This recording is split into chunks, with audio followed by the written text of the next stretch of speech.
Hello and नमस्कार दोस्तों। Study light YouTube channel में एक बार फिर से स्वागत है आपका।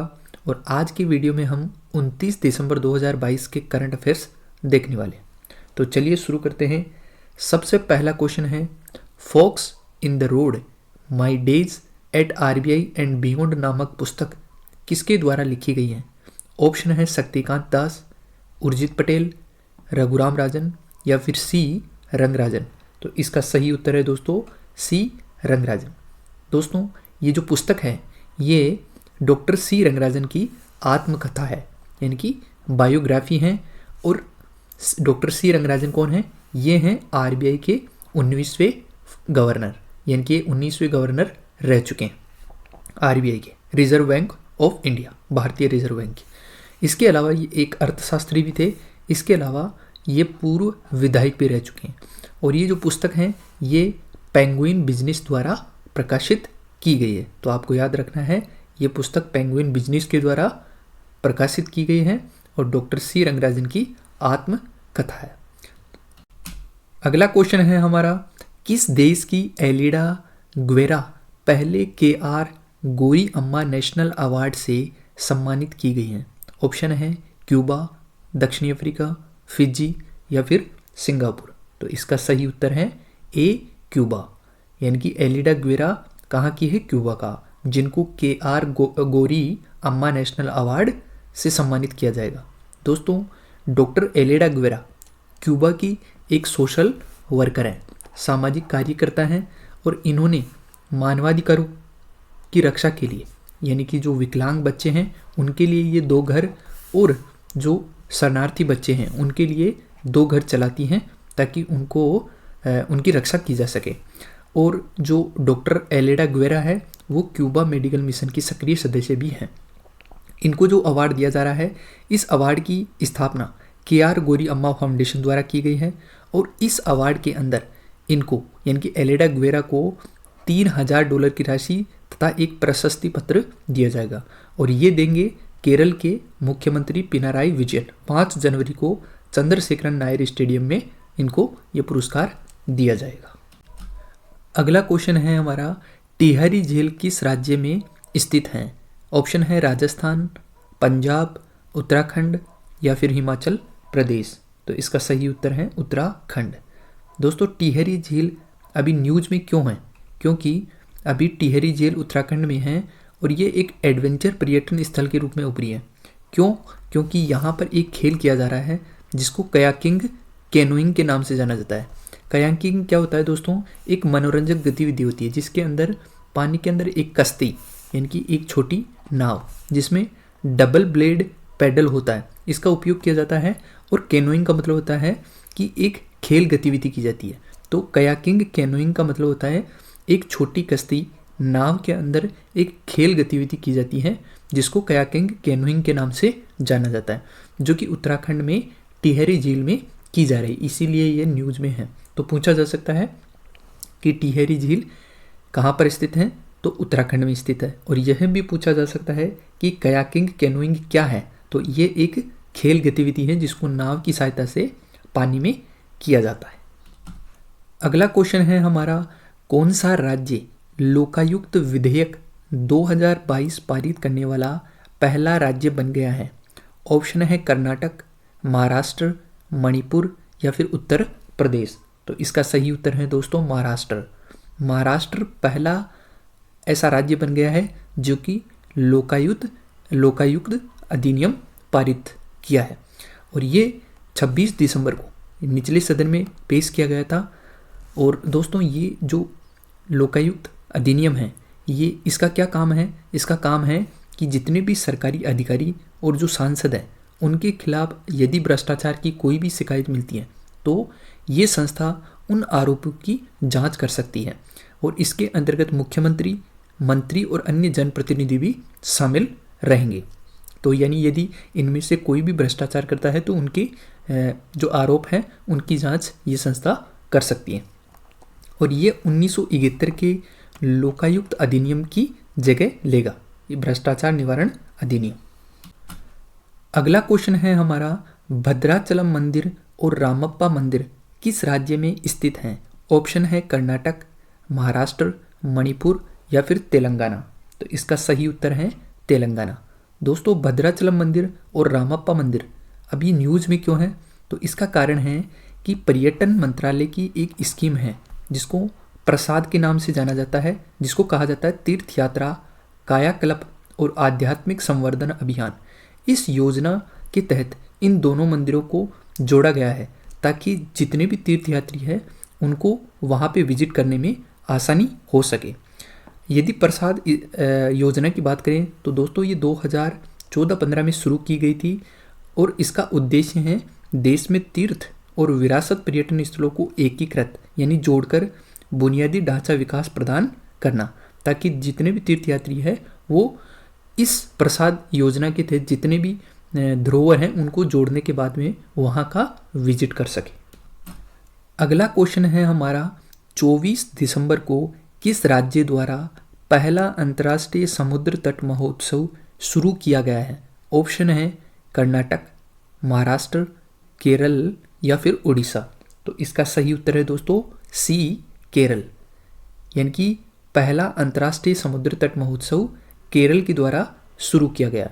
इसका कारण क्या है दोस्तों? कासरगोड जिला जो कि केरल में स्थित है को एक पर्यटन स्थल के रूप में बढ़ावा देने के लिए इस उत्सव का आयोजन किया जा रहा है और ये आयोजन किया जा रहा है बेकल किले के पास किया जा रहा है। यह जो महोत्सव है ये 10 दिवसीय महोत्सव है, यानी कि 24 दिसंबर से शुरू होकर ये 2 जनवरी तक चलेगा। यानी इसका जो समापन है वो 2 जनवरी को होगा, यानी कि 10 दिवसीय ये महोत्सव है। और इसका उद्देश्य क्या है? इसका उद्देश्य है जो कासरगोड जिला है उसकी क्षमता का प्रदर्शन करके उसका विकास करना। और यहाँ पे जो ये महोत्सव है यहाँ पर सांस्कृतिक और संगीत में कार्यक्रमों का आयोजन किया जा रहा है। अगर इसके आयोजन की बात करें तो दोस्तों कासरगोड जिले के अंदर चंद्रगिरी, तेजस्विनी और पयसनी इन 3 स्थानों पर इसका आयोजन किया जा रहा है। दुनिया भर से लगभग 5 लोग यहाँ पर पार्टिसिपेट कर रहे हैं। और इसके आयोजन की बात करें तो बेकल रिजोर्ट डेवलपमेंट कॉरपोरेशन कर रहा है। अगला क्वेश्चन है हमारा, 2019 की तुलना में वर्ष 2021 में भारत में सड़क दुर्घटनाओं में कितनी प्रतिशत की कमी आई है? ऑप्शन है 8.1%, 9.1%, 10.1% या फिर 11%। तो इसका सही उत्तर है 8.1%, यानी कि ए ऑप्शन सही है। दोस्तों, हाल ही में सड़क परिवहन और राजमार्ग मंत्रालय ने एक रिपोर्ट जारी की है जिसमें उन्होंने 2019 और 2021 की तुलना की है, जिसमें उन्होंने बताया है कि 2019 की तुलना में 2021 में 8.1% की कमी आई है सड़क दुर्घटनाओं में। लेकिन याद रखना, सड़क दुर्घटनाओं में कमी आई है 8.1% की, लेकिन मौतों में 1.9% की वृद्धि हुई है। 2019 की तुलना में 2021 में सड़क दुर्घटनाओं में होने वाली मौतों में 1.9% की वृद्धि हुई है। 2020 की बात करें तो उसमें कोविड-19 था, इस कारण मौतें कम हुई थी। लेकिन ये जो रिपोर्ट है ये 2019 और 2021 की तुलना करती है। अगर इस रिपोर्ट की बात करें तो भारत में पिछले साल सड़क हादसों में हर घंटे में यानी प्रत्येक घंटे में 18 लोगों की मौत हुई थी, जो कि काफ़ी चिंतनीय बात है। एक दैनिक भास्कर की रिपोर्ट भी आई थी, तब उन्होंने भी बताया था कि हर 4 मिनट में एक व्यक्ति की सड़क दुर्घटना में मौत हो जाती है। तो इसमें भी लगभग 4 मिनट में एक मौत हो जाती है। अगर रिपोर्ट की बात करें तो रिपोर्ट में 18 से 45 वर्ष के जो युवा हैं जिनकी सड़क दुर्घटना में मौत हुई है वो लगभग 1/3 से अधिक इनकी संख्या है। 2021 में राष्ट्रीय राजमार्गों यानी नेशनल जो हाईवेज हैं उन पर सबसे अधिक सड़क दुर्घटना में मरने वालों में तमिलनाडु में सबसे ज़्यादा है। वहीं सड़क हादसों में मरने वालों की संख्या उत्तर प्रदेश में सबसे अधिक है। तो ये सड़क परिवहन और राजमार्ग मंत्रालय की एक रिपोर्ट थी।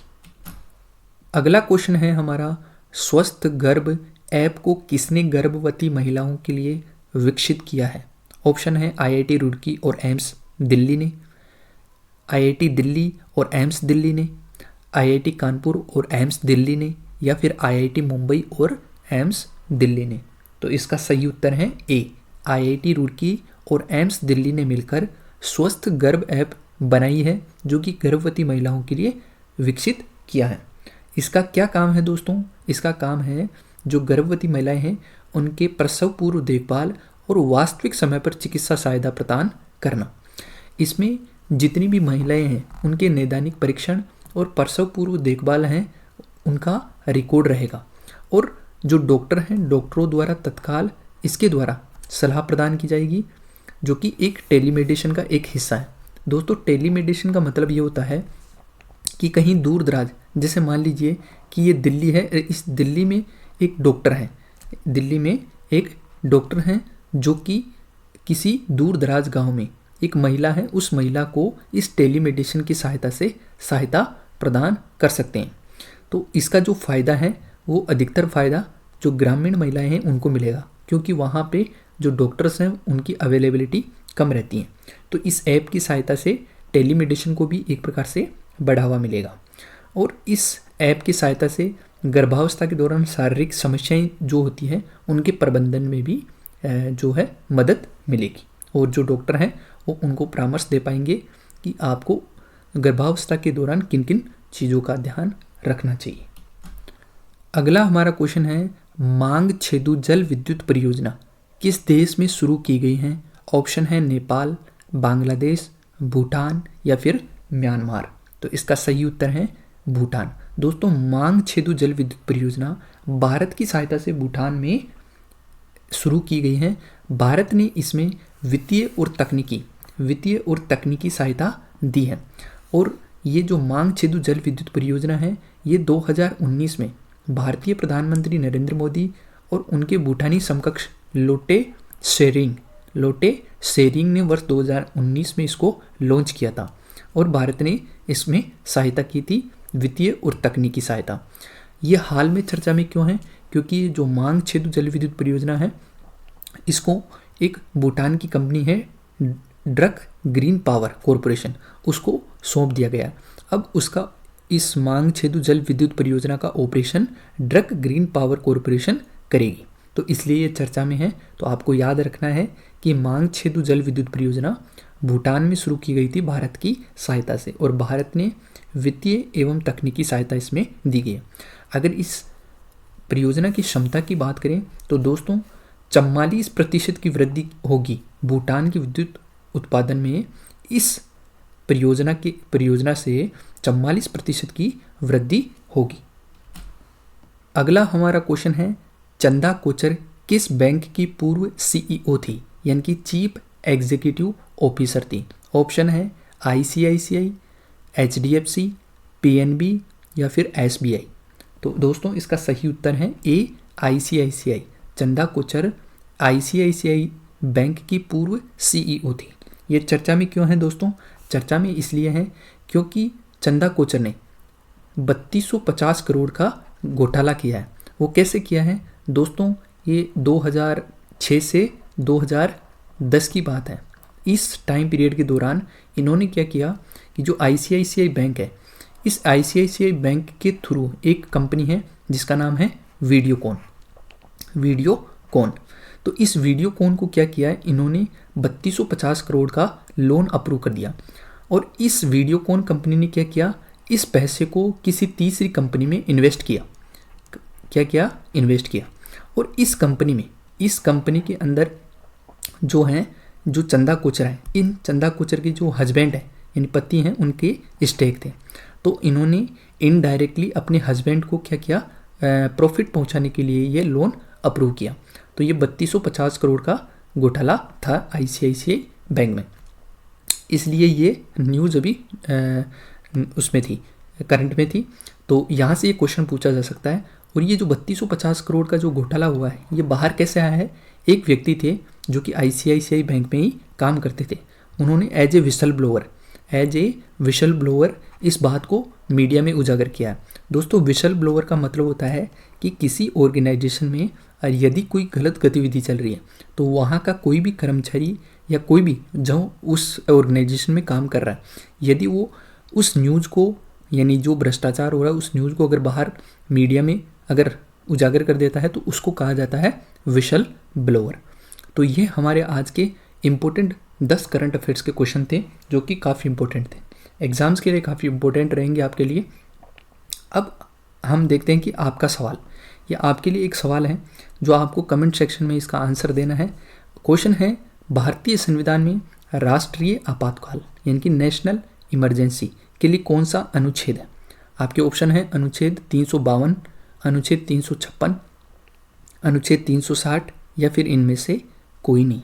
तो आपको इसका आंसर देना है कमेंट सेक्शन में कि किस अनुच्छेद के तहत राष्ट्रीय आपातकाल लगाया जाता है। तो दोस्तों, यदि अगर आपको वीडियो अच्छा लगा है तो स्टडी लाइट यूट्यूब चैनल को आप सब्सक्राइब कर लें और बेल आइकन हिट कर लें, क्योंकि ऐसे ही रोज़ करंट अफेयर्स के वीडियो आते हैं। इसके अलावा इंडियन ज्योग्राफी मैंने कंप्लीट करवाई है और वर्ल्ड ज्योग्राफी चल रही है।